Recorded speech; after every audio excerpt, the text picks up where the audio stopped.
The beginning of the Tito-Stalin Split starts pretty much the same year that it occurred, which was in 1948, and curiously, it unfolded over a rather short period of time. The dispute, perhaps for any other party, could have been resolved diplomatically if either side intended for such an outcome.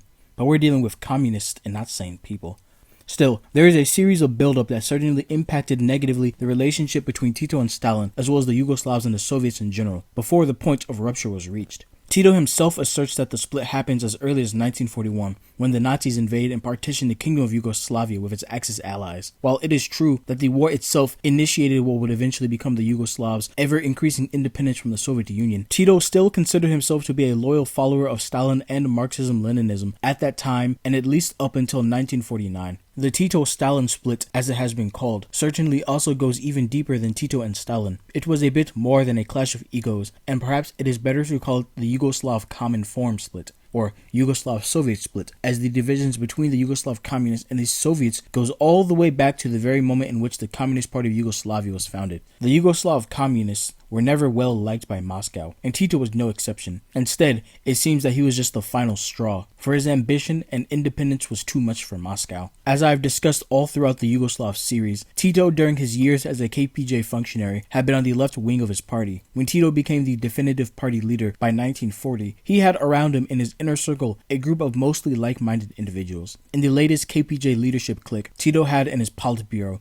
Edvard Kardel, Milovan Djilis, Alexander Rankovic, Rade Konchar, Ivan Milutinovic, and Frank Lekoshek. Boris Kidruk, though not on the Politburo at this time, was also amongst those men who represented Tito's close collaborators. These men would be instrumental to KPJ operations that occurred before, during, and after the partisan war. It was with this new group that Tito set about further consolidating the party in the late 1930s. Again, like I mentioned in my video on Tito's ascent to power, when Broz was confirmed as party leader in 1939, the first thing he did was expel his opponents, Labud Kusovac and Ivo Maric, from the party. Next, he went to war with the so-called Croatian liquidators, who opposed his latest iteration of the Popular Front policy. These were his first moves in consolidating the party. The next step was to purge a group of left-wing intellectuals concentrated around his old friend, the renowned writer and philosopher Miroslav Krleža. Krleža, at that time, was considered to be one of the greatest authors Croatia had ever produced. Around him were other Marxists with unorthodox views, such as Zvonimir Ritman,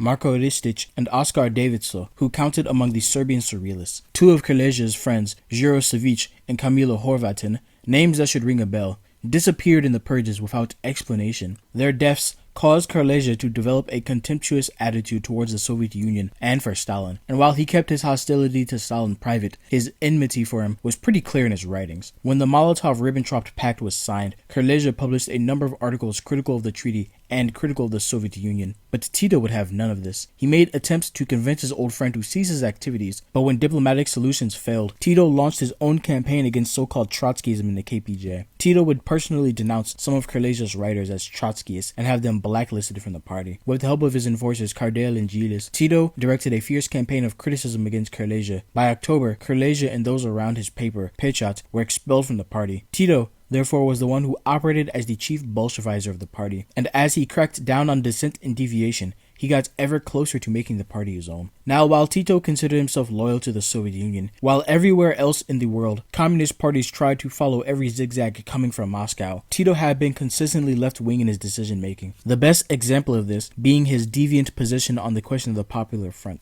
The KPJ would often ignore Soviet advice. Going on into 1941, they repeatedly maintained the call for a people's government, and repeatedly made choices that went against Soviet geopolitical interests. Swain argues that Tito's insistence on this stance was based on his own experience from time spent in the USSR, lessons learned during the Spanish Civil War, but also on his own understanding of Lenin's writings. For Tito, since this war was a second imperialist war, not just for him, but also according to the Soviet Union, logic dictated that it would be and was of a similar character to the First Imperialist War, which itself started in the Balkans. During the First World War, defensism was unacceptable. The reason that the war itself was imperialist, according to Lenin, was because of Serbia's alliance to imperialist powers. Lenin argued that following a proletarian uprising in Serbia and the establishment of a proletarian government, the reactionary nature of the war would be discarded for a revolutionary one. In such a war, the nationalist movement needed to be appropriated by the communists for communist ends. In 1940, Tito was certain that Yugoslavia would become involved in this next war. Thus, if the party were to follow Lenin's logic, it was not only possible, but also desirable to transform said coming reactionary war that would usher in a communist revolution in the country, especially considering that in such a war, Soviet Yugoslavia would not have any imperialist allies, but rather a proletarian ally in the shape of the Soviet Union. When the war spread to Yugoslavia and the communists eventually took up arms, the KPJ, as it was, followed through with a left-wing line and a revolutionary mentality. That is, they approached the war with a communist mindset. They spoke in terms of class war and proletarian revolution. This war was anti-fascist, yes, but the communists made little if any attempt to hide the communist nature of the struggle. Yilas, previously in the ultra-left Wahhabist camp, but now one of Tito's loyal followers and enforcers, was one of the most energetic proponents of this line. Early on, he determined that the upcoming anti-fascist war was, quote, nothing other than a necessary stage in the proletarian revolution. For all intents and purposes, Tito basically adopted the line of permanent revolution, even if he did not explicitly say so. And why would he? He wasn't a Trotskyist. The view from Moscow was the complete opposite of Tito's. Dimitrov had reminded Tito that the present struggle was an anti-fascist struggle, and not a socialist one. But Tito and his comrades had ambitions and ideas that flew right in the face of Soviet desires. They were revolutionaries in their own right, and not just extensions of Soviet foreign policy. When the partisans did start fighting, as I discussed in the last video, the Soviets did not particularly like how the Yugoslavs were operating their war. Basically, they feared that the KPJ's overt communist stance would alienate their Western allies. Tito, as I've shown, was convinced that the present conflict constituted a class struggle, and thereby also was convinced that British imperialists were eventually going to threaten not just the partisan movement, but also the Soviet Union. Pirjevec writes, the Politburo members kept their revolutionary elan, but concluded that in light of recent events, the revolt against the occupier had been transformed into a class struggle, with peasants and workers on one side and the bourgeoisie on the other. Certain that Hitler's military and political defeat was imminent, they concluded that the second stage of the revolution had come. They believed that the imperialists were well aware of this, which explained why Great Britain had not yet opened a second front in Europe, but was instead trying to unite the reactionary forces and launch them against the progressive revolutionary forces, as shown by the attack of the Chetniks in Ujisa. It was therefore necessary to continue the fight against the occupiers and to settle accounts with the class enemy, the bourgeoisie, at the same time. Regardless of what you might think of him today, and as I have discovered by reading more about him, Tito, especially in the early days, was a convinced communist, a true believer. He was radical to the point that he had utterly naive views. Even though he had discovered that the Soviet Union was not the paradise he envisioned, he genuinely believed that the Red Army was invincible. He believed that the Nazis would break their teeth crashing into the stalwart workers' and peasants' army. Foolishly thinking that the Red Army would steamroll the Wehrmacht in the opening days of Operation Barbarossa, he made requests to Moscow for weapons and supplies. And he made these requests quite often, not just because he was certain that the Soviet Union actually had the capacity to deliver these supplies, but also because after a while, especially by 1942, the situation was getting rather desperate for his army, and the partisan forces were in dire needs of weapons and clothing. In his diaries, Tito expressed a great frustration over the lack of material support that they were getting from the Soviet Union. It would come eventually, but during each day, the partisans had to make do with no help. Tito and his crew could only help but feel unseen. A few days after Tito had first formed the People's Liberation Movement in June 1941, Tito's Politburo drafted a proclamation to the Yugoslav people that illustrated the goals and aims of the partisan movement. When Moscow received this draft, they advised the KPJ to remove all passages that referenced social emancipation, which the KPJ did follow through on. In December 1941, after the partisan movement faced serious setbacks and Tito's armies were expelled from Ujisa, Tito formed out of his remaining partisan units the first of the so-called proletarian brigades on Stalin's birthday. In response to this, he received a radio message from Moscow asking why he felt the need to do such a thing. Later,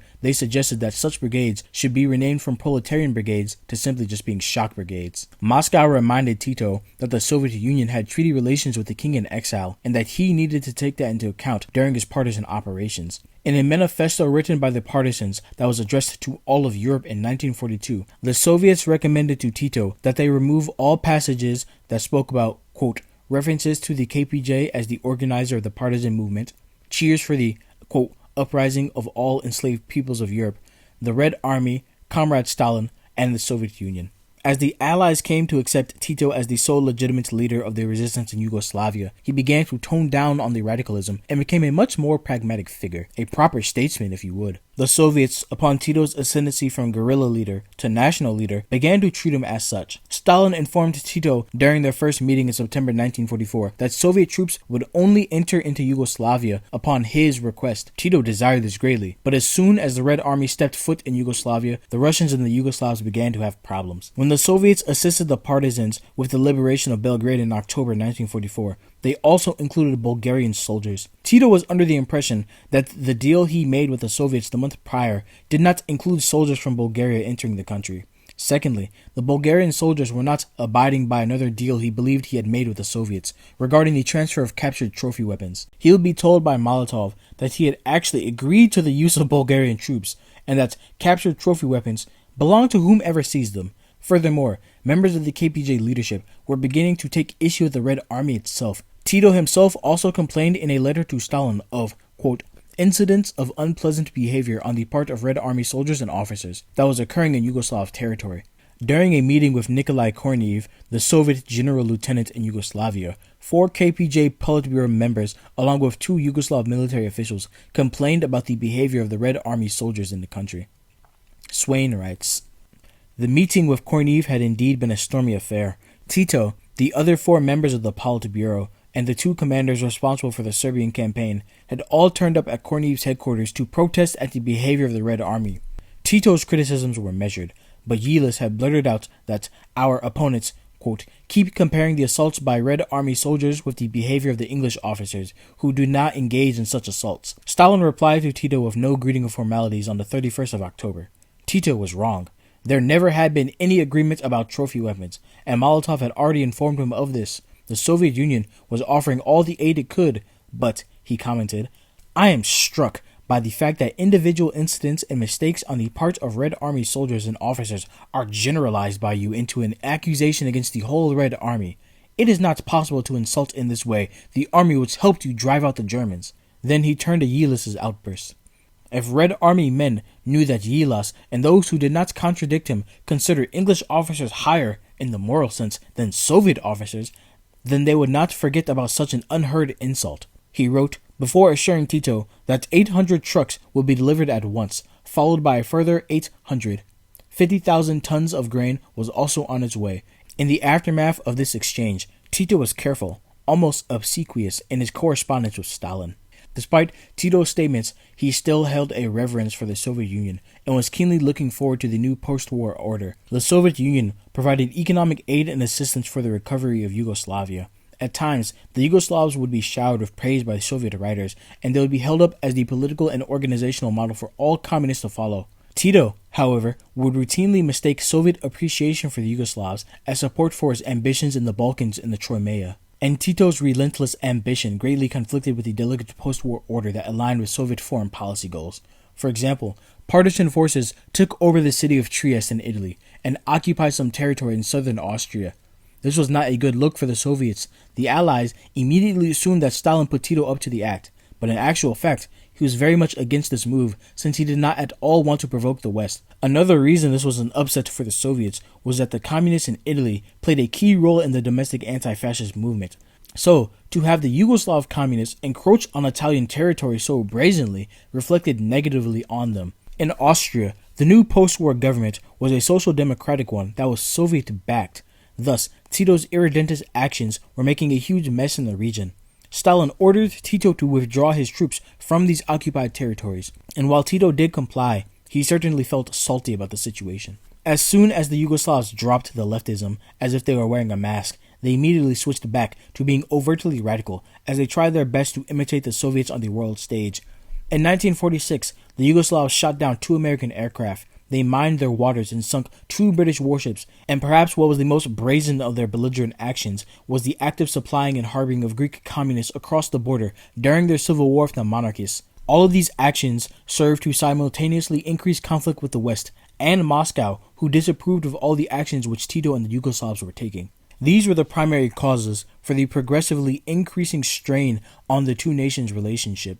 Diplomatic headaches on the outside and economic and political issues internally. Banac writes, Many incidents had heightened the Soviets' displeasure. Yilas's vocal protests against the assaults, looting, and rapes committed by the Red Army men against Yugoslav civilians in 1944, repeated attempts to stem the willfulness of Soviet personnel in Yugoslavia, heated arguments over the terms of mixed Soviet-Yugoslav enterprises, and the Yugoslavs' public insistence on the distinctiveness of their policy, as when Yugoslav diplomats at the United Nations in 1947 opposed the Soviet-American plan for the partition of Palestine in favor of a cantonized Judeo-Arab federation. But as Banac also says, quote, such incidents were not the immediate cause of the rift. No, while the Yugoslavs' intense belligerency was dangerous, what really set the Yugoslavs apart from Moscow was their independent attitudes and their desire to be a regional force. It was primarily when it came to relationships with other communist nations in the Eastern Bloc that the Soviets started to lose their patience. One example being when in 1947, the Yugoslavs signed an economic treaty with Bulgaria without informing Moscow. All of these moments of disrespect would just stack on top of each other, it seems. But, despite all I've mentioned so far, on the outside, things did not always seem to be so hot between the two parties. When the Cominform was established in September 1947, Yugoslavia was held up as a model for the other so-called people's democracies to follow. Even in the pages of the Cominform journal, it was written by Pavel Yudon that the concrete embodiment of the ideas of Marxism regarding the unity of the working class with the majority of working people can be seen today in the new democracies. It has been most consistently developed in Yugoslavia, where the People's Front unites almost 7 million people. The People's Front is not merely a coalition of parties. It is a social political organization of the people in which the working class, headed by the Communist Party, plays a leading role. Official Yugoslav ideology would hold that the break with the Soviets was for ideological reasons, but in this regard, the effect has preceded the cause. As we have seen before the split, the Yugoslavs were perhaps the most eager Stalinists, and they considered the Soviets to not just be an important ally, but the greatest of teachers. The real cause, that which precipitated the big break between the two countries, were differences regarding Balkan geopolitical goals. Yugoslavia's aggressiveness, especially in Greece, coupled with Tito's desire to be a regional power. But the event which is the true and final catalyst regarding the break between Moscow and Belgrade was the territorial ambitions of Tito regarding Albania, that is, his desire to annex the country. During the partisan war, the leader of the Albanian Communist Party sought to integrate the Albanians living in Kosovo into Albania. Tito was opposed to this plan, and instead figured that Albania itself should just become a part of Yugoslavia. Perović writes further, Tito's hopes of incorporating Albania into the Yugoslav Federation were aided by the signing of the Yugoslav-Albanian Treaty of Friendship and Mutual Assistance in July 1946, and the conclusion of bilateral economic and customs agreements 4 months later. These arrangements brought Albania almost fully into the Yugoslav economic system. By late 1947, roughly 1,000 Yugoslav specialists were working in Albania on economic development projects. Yugoslavia played a large role in Albania's domestic politics as well. The CPA Central Committee included a representative from the KPJ who had a formal voice in Tirana's decision-making and played a key role in the selection of members of the CPA Politburo. Soviet leaders repeatedly indicated that Albania played only a marginal role in the Soviet bloc and that Moscow would not be opposed if Albania relied more heavily on Belgrade. But Stalin and his aides warned the Yugoslavs on several occasions not to hasten unification, for fear of inducing Western powers to protest or even to intervene militarily in Albania. Leading up to 1948, Yugoslavia provided economic and technical assistance to Albania. Over a dozen economic treaties had been signed between the two countries. Before 1947, Albania was not extremely important to the Soviet Union. The country was treated as an extension of Yugoslavia, and all matters regarding Albania passed through Belgrade. It was only after 1947 that the Soviets had a more vested interest in Albania and began to send engineers and other specialists to provide economic assistance to the nation, clearly trying to counteract Yugoslav influence in the country. This would further fuel rivalries with Yugoslavia. In December 1947, Stalin requested a Yugoslav delegation, specifically a quote-unquote responsible comrade like Yilis or someone else who was familiar with the situation in Albania so that it could be discussed. Yilis would in fact be the one to visit. He arrived in Moscow in January 1948. During his meeting with Stalin, the General Secretary allegedly voiced support for the Yugoslav annexation of Albania once more. However, he added that such an event should take place in the future and not against the will of the Albanian people. Yilas reported back to Tito about the meeting, which he then interpreted as support to move forward with his plans. The Yugoslavs then planned on sending 2 divisions into southern Albania under the pretext of defending the country from Greek reactionary provocations along the border. All of this, once more, was occurring without Soviet knowledge, under quote-unquote maximum secrecy, as Perović would say. Despite this, Moscow would learn of the planned troop movements.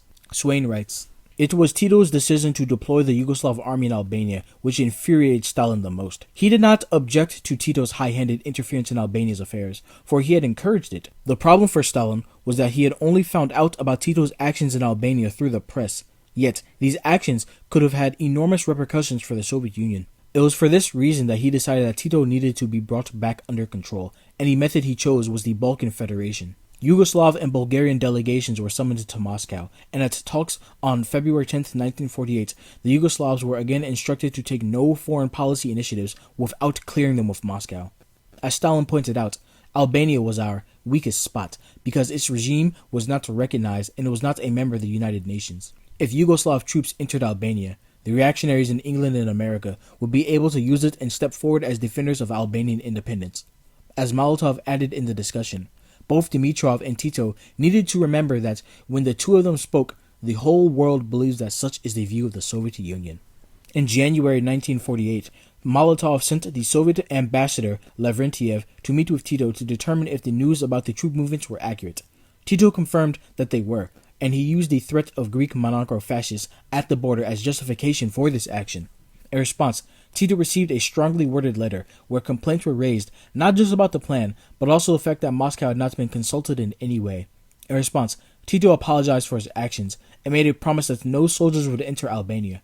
Next month, on February 1st, Tito received another letter requesting for a Yugoslav delegation to be sent to the Soviet Union so that differences in foreign policy could be eliminated. Tito would then send Kardel and Bakaric to Moscow. Yilis, who was already there, joined them on February 8th, and on February 10th, Yugoslav, Bulgarian, and Soviet officials all met in Moscow, where both the Yugoslav and Bulgarian delegates were criticized by Soviet leadership. Both groups were chastised for their lack of communication, as well as their support for the Greek communists in the Civil War. At this meeting, the Albanian issue was brought up, and suggestions were made to have several Eastern Bloc states merge, with one of those being a Yugoslav-Bulgarian federation. Perović writes, "The Yugoslav and Bulgarian participants were contrite during the February 10th meeting.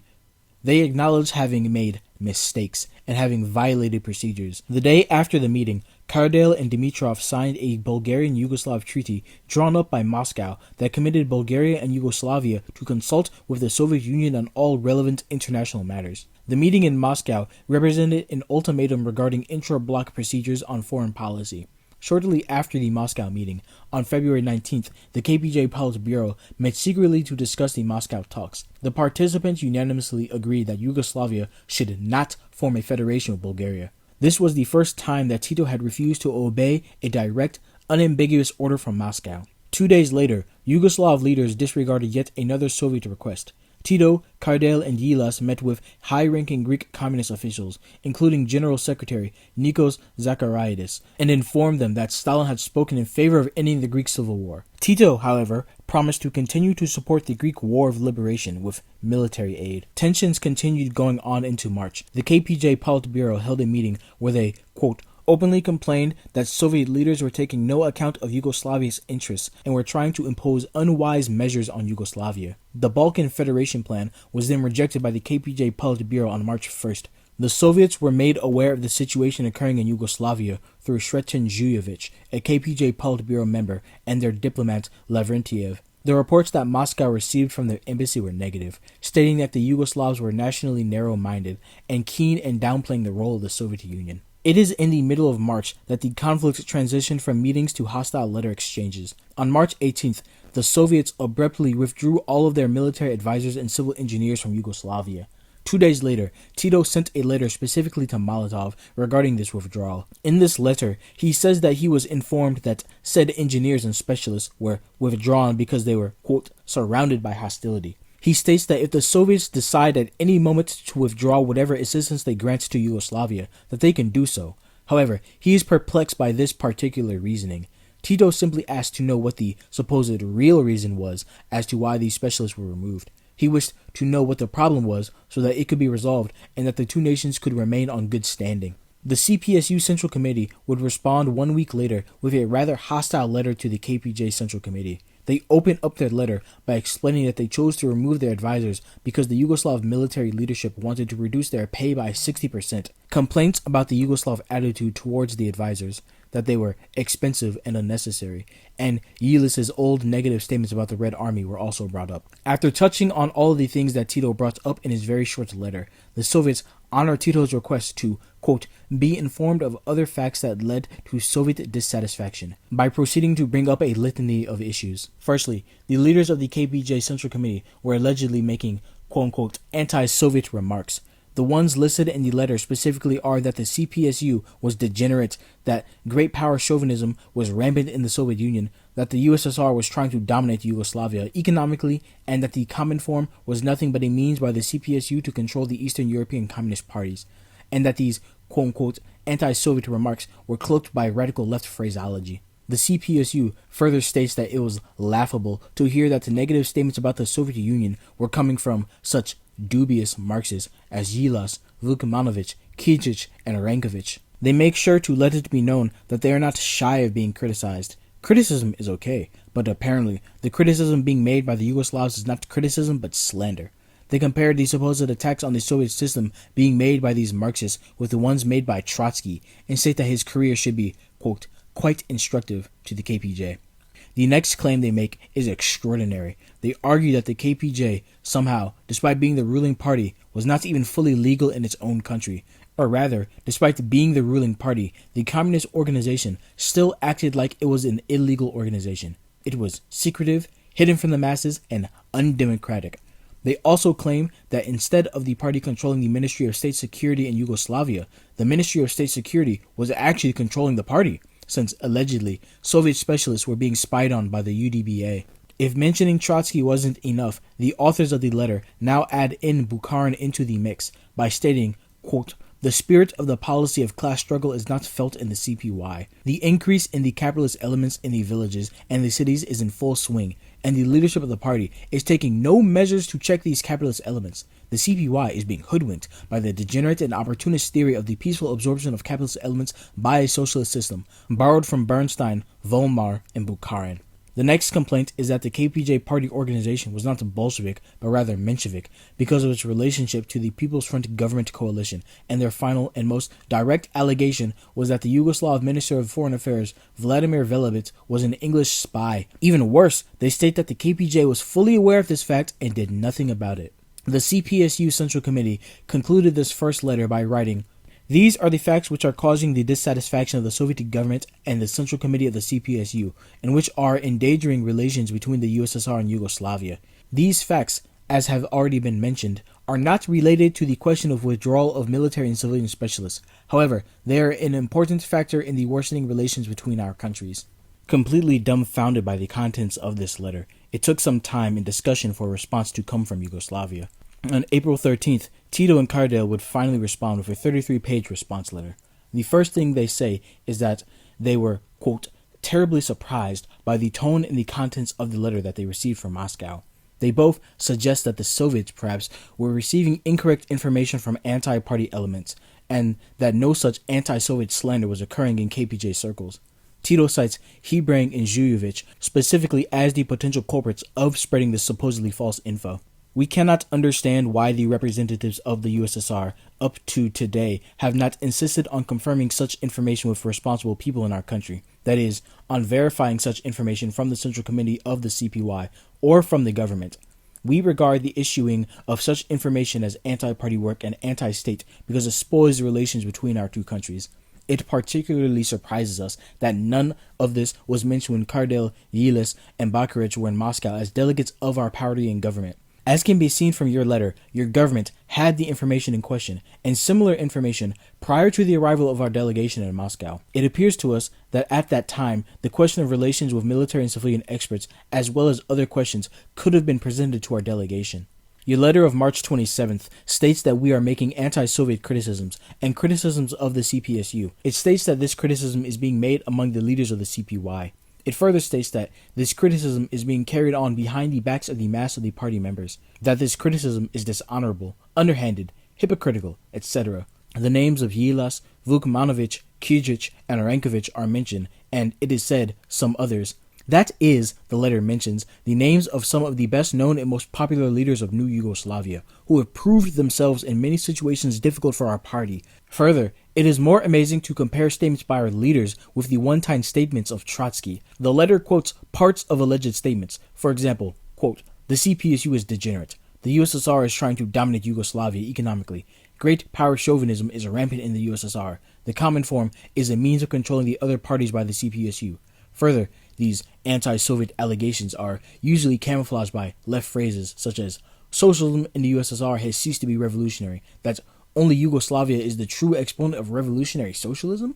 On the basis of this and similar information gathered through a long period from various suspicious sources, which was tendentiously attributed to the leading men of the new Yugoslavia as if it were theirs, and thus presented to the leaders of the USSR, it is without doubt possible to draw wrong conclusions and describe them as anti-Soviet statements.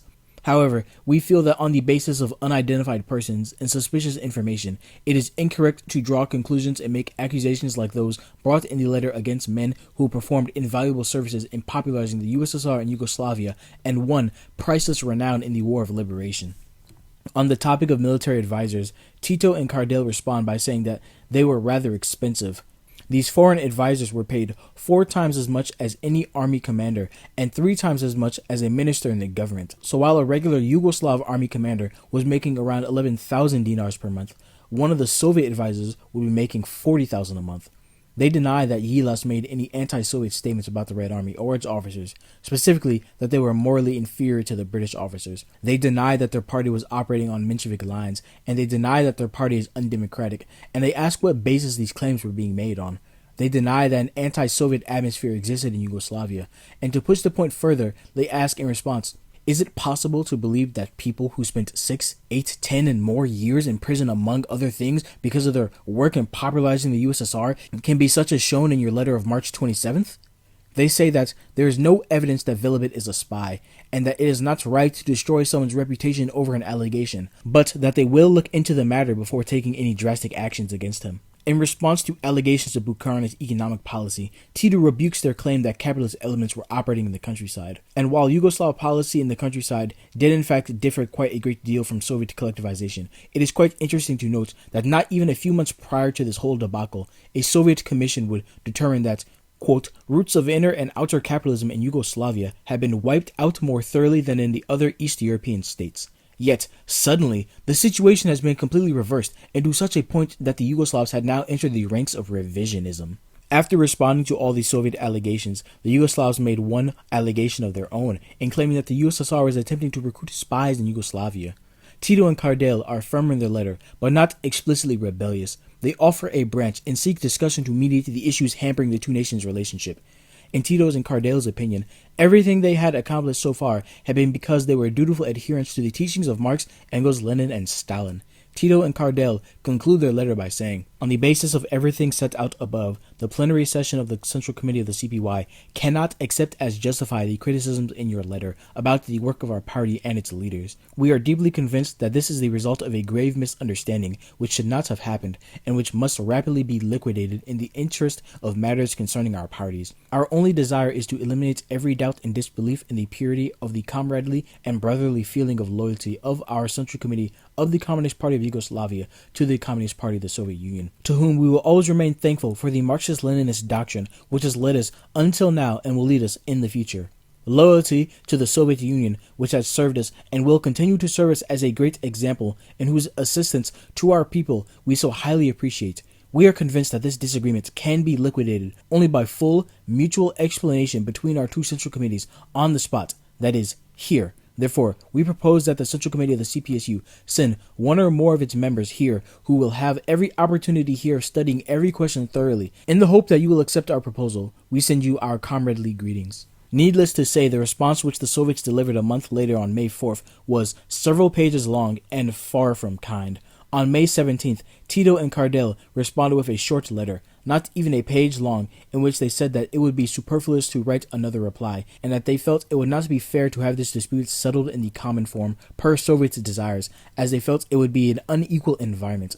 Tito and Cardell simply say that they wished to prove by deeds their devotion to Marx, Engels, Lenin, and Stalin, and that in the future they will realize all of their promises to the Soviet Union.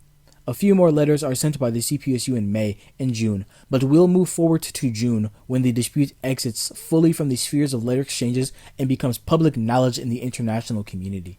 On June 20th of 1948, a Cominform meeting was to be convened in Bucharest.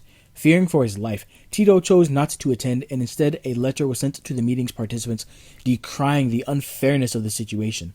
On June 28th, 1948, the Cominform would release its resolution. In it, they go over once more the supposed deviations of the KPJ. The meeting was made up of representatives from the Bulgarian Workers' Party, Communists, the Romanian Workers' Party, the Hungarian Workers' Party, the Polish Workers' Party, the Communist Party of the Soviet Union, Bolsheviks, the Communist Party of France, the Communist Party of Czechoslovakia, and the Communist Party of Italy.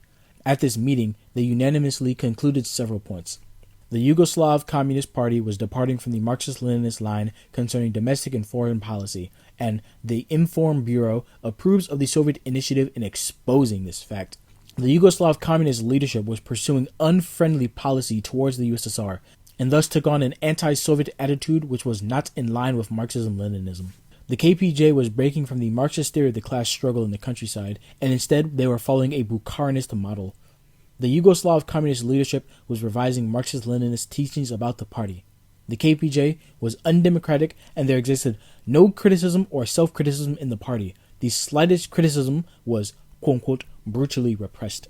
The Inform Bureau concludes that the USSR gave the Yugoslav Communist Party fair and just criticism that would allow the KPJ to correct its mistakes. But instead of accepting it, the Yugoslav Communists, quote, met this criticism with belligerence and hostility.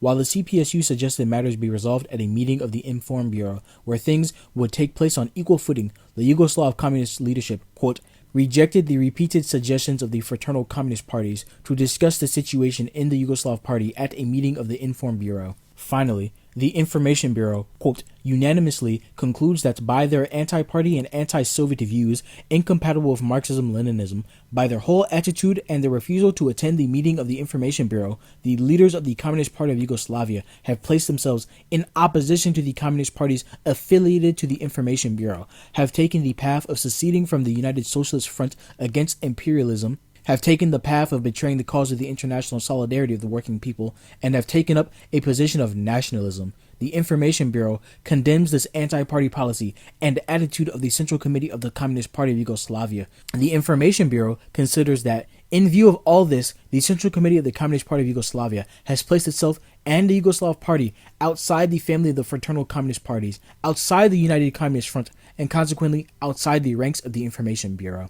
The final result was the expulsion of the KPJ from the organization.